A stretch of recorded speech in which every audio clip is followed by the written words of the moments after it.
Adamın birini dövüyorlar. Yüzüne vuruyorlar. Ah piştamın diyor. Karnına vuruyorlar. Ah piştamın diyor. Göğsüne vuruyorlar. Ah piştamın diyor.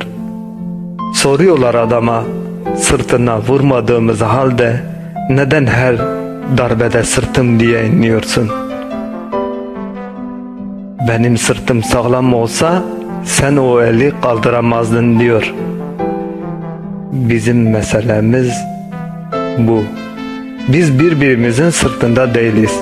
Birbirimize sırt olsak kimse bize değil el kaldırmaya, gözüyle bile ters bakmaya bile cesaret edemez. Action Production Beats.